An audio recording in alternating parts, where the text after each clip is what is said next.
Welcome into another episode of Talkin Grizz. This one is a little bit different. We are talking about the draft and free agency and all that is about to come up in the next few months. So I am joined all the way from Detroit, Omari Sankofa II, the Pistons beat writer from the Detroit Free Press. Omari, thank you for being here today. Yeah, thanks for having me on. A familiar face, if no one, if some people are aware. He used to be with the Grizzlies. He moved back home up with the Pistons. So now we can talk about the Grizzlies and the Pistons, and we have the perfect person for it. So, Omari, the Grizzlies caught towards the end of their season a little bit of what kind of affected the Pistons all season, and that is injuries to some of their key players. When we look ahead at the offseason and trades and drafts and stuff, how much is it a factor to take into account kind of these injuries moving forward, or is it not a factor?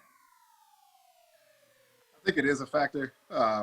You look at it, well, it's just tough, right? Because they lost, Jaren, Justice, there's a handful of guys, and their timelines, it seems like they'll be ready in time for next season. But even so, I think whenever you have a knee injury, like with Jaren with his meniscus, I guess if you're going to have a knee injury, that's probably the best case scenario, but still not ideal. I guess it just kind of makes you wonder what the timeline will look like going into next season, because if next season starts in 4 months, I guess you wonder what the rehab timeline looks like. If the league wants to wait for a vaccine or, whatever the reports are now as far as them trying to figure out when the 2020-21 season can start. And we're not looking until next March when they start, and maybe that works out. So not ideal for them, obviously, but you do kind of wonder how much time they'll have before things get started back again. And what about on the Pistons end? Like, obviously, Blake Griffin injury is a big talk about. Do you talk about injuries looking forward to the Pistons, or is it kind of a non-issue if it's moved back until February or March? They're sort of in the same boat. Blake's been rehabbing basically since January. So around this time, we'd be like maybe a week from training camp, and that's something he'd have to answer for. But the Pistons have not played since March, so that gives him extended time to rehab and get his knee right, because he had been dealing with soreness off and on last season, and then eventually it kind of became so bad that he couldn't play. So him, Luke Kennard, he had tendonitis in both knees, and he was actually about to return literally the game before the season got suspended on March 11th. So Luke's 100% now. Blake, I can't really put a percentage on it, but he's on the timeline they set for him back in January. And both of those guys, I would assume if the next season doesn't start till December or January, we would probably see both of them opening night. Okay, so here's my next question, and it has to do with the draft that will be coming up eventually within the next few months.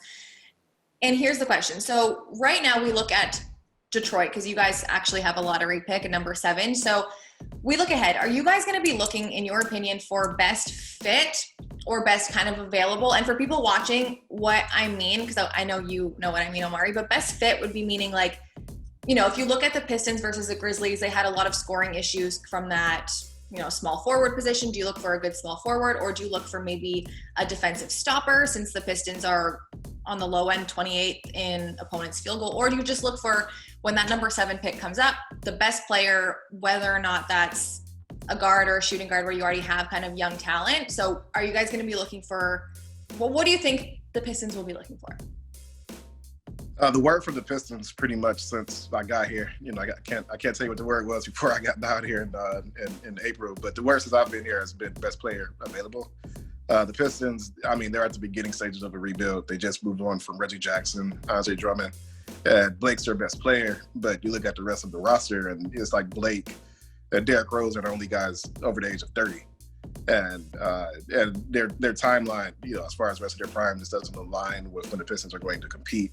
So, so basically they need a player to build around who's young, and they don't really have, you look at the Grizzlies, you have Ja, you have Jaren. The Pistons don't have those types of guys who look like they can be either your best player or second best player who could get you into the playoffs. So they have needs up and down the board. Their biggest need is probably point guard, and it's a point guard heavy draft. So I think a lot of people would probably assume that they would take a guard, but the word from Troy Weaver, Dwayne Casey has always been best player available.